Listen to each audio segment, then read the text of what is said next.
বিসমিল্লাহির রহমানির রহিম। আসসালামু আলাইকুম। ওয়েলকাম টু রান্নাবাড়িতে। আজ বাস্তব কিছু ঘটনা তুলে ধরব। সংসার সুখী হয় তখনই যখন একটা স্বামী তার বউর সম্পূর্ণ ছোটোখাটো অপমানকে সামনে ধরবে, কারোর সাথে তাকে তুলনা করবে না, কারোর সাথে তাকে মিশাবে না, সব ছোটোখাটো দোষগুলা সে ঢেকে রাখবে। সংসার সুখী হয় তখনই একটা স্বামী যখন বলবে, আমার স্ত্রী যেমনই হোক, তার বদনাম করার রাইট কারোর কাছে নেই, সেটা আমি দেখে নিব। আর একটা স্ত্রী যখন বলবে, আমার হাজব্যান্ড যেমনই হোক, তার বিরুদ্ধে আমি কোনো কথাই শুনতে রাজি না। এভাবে যদি একটা স্বামী তার স্ত্রীকে আগলিয়ে রাখে আর স্ত্রী তার স্বামীকে আগলিয়ে রাখে, তাহলে পৃথিবীর যতই ঝড় তুফান আসুক, কোনো ঝড় তুফানই তাদের সম্পর্কটাকে ভেঙে দিতে পারে না। স্বামী স্ত্রীর সম্পর্ক, যেটা আল্লাহ এত সুন্দর একটা সম্পর্ক তৈরি করে পাঠাইছে দুনিয়াতে, যা প্রতিটা মুহূর্তে নেক আমলে পরিণত হয়। স্বামী তার স্ত্রীর দিকে যতবার তাকাবে, ততবারই আল্লাহ তার নেক লিখবে। আর একটা স্ত্রী যতবার তার স্বামীর দিকে তাকাবে, ততক্ষণই আল্লাহ নেকি লিখতে থাকবে।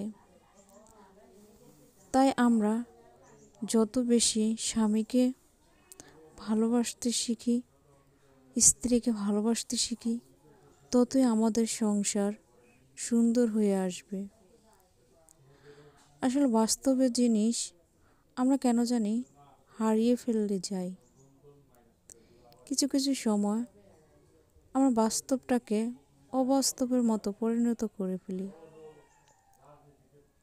তাই তো আমরা আল্লাহর দেওয়া সমস্ত নেকগুলা আমল করার চেষ্টার জন্য আল্লাহর কাছে দোয়া করি।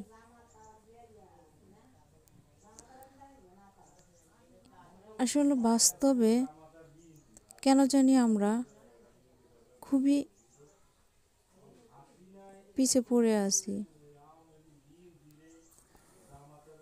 স্বামী তো এমন একটা জিনিস যে আমার সকল স্ত্রীর ঢাল হয়ে দাঁড়ানো, আর স্ত্রীও স্বামীর বিপদে সকল সময় ঢাল হয়ে দাঁড়ানোর জন্য।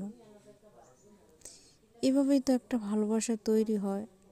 একটা মেয়ে সব কিছু ছেড়ে যখন বাবা মাকে ছেড়ে, ভাই বোন, আত্মীয় স্বজন সবাইকে ছেড়ে একটা মানুষ, অচেনা অজানা মানুষের হাত ধরে বিশ্বাস করে, একমাত্র আল্লাহর দেওয়া কালেমা পড়ে বিশ্বাস করে তার কাছে চলে আসে, ওই মানুষটা যদি কখনো ওই বিশ্বাসের উপর আঘাত করে, এর চেয়ে বড় কষ্ট আর কিছু নেই।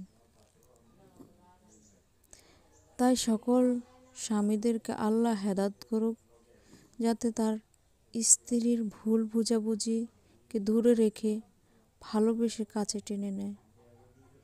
এভাবেই যেন সকল স্বামী স্ত্রীর ভালোবাসা বেঁচে থাকুক। ইসলামের প্রতি আল্লাহ যতটা বিশ্বাস রেখেছে, ততটা ঈমান আমরা মুমিন মুসলমান যেন রেখি। আল্লাহ হাফেজ।